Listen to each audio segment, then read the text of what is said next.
લીલા circle Siddhsar road ઉપર આવેલા ઇસ્કોન મંદિર ખાતેથી આગામી તારીખ 27 જૂનના રોજ સવારે 9 વાગ્યાથી બપોરે 2 વાગ્યા સુધી યોજાનાર રથયાત્રાની માહિતી અર્થે પત્રકાર પરિષદ યોજાઈ।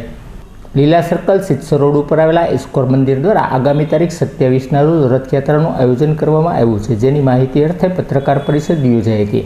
આ પત્રકાર પરિષદને ઇસ્કોન મંદિરના અધ્યક્ષ શ્રીમાન વેણુ ગાયકદાસજીએ સંબોધી હતી। પત્રકાર પરિષદને સંબોધતા તેમણે જણાવ્યું હતું કે આ રથયાત્રા શહેરના hill park, Gyanmanjari, Sardar Patel school, Bhagwati circle, Virani circle, Leela circle સહિતના વિસ્તારોમાં ફરશે અને રથયાત્રા સવારે 9 વાગ્યાથી બપોરે 2 વાગ્યા સુધીનું આયોજન કરવામાં આવ્યું છે।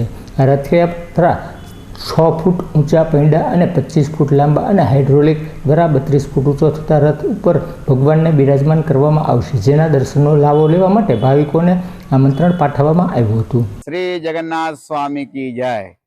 આવતી તારીખ 27/6/2025 ના રોજ ઇસ્કોન મંદિર ભાવનગર દ્વારા શ્રી રથયાત્રા મહોત્સવનું આયોજન થયું છે।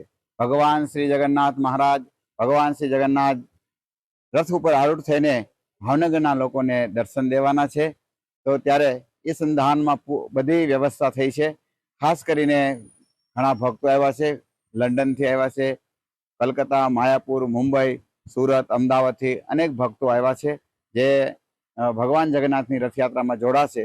સાથે ઇસ્કોન મંદિર ભાવનગરથી જે રથયાત્રાનું આયોજનમાં અનેક પ્રકારની વ્યવસ્થા કરવામાં આવી છે। ખાસ કરીને પ્રસાદની વ્યવસ્થા, રથ સાથે બુંદી પ્રસાદ, ચણા પ્રસાદ અને ફ્રૂટ પ્રસાદની વ્યવસ્થા કરવામાં આવી છે। તો ભાવેણાના લોકોને હું આમંત્રણ પાઠવું છું કે ખાસ ભગવાન શ્રી જગન્નાથ, બલદેવ, સુભદ્રાજીના દર્શન કરવા બધા પધારો, એવી પ્રાર્થના।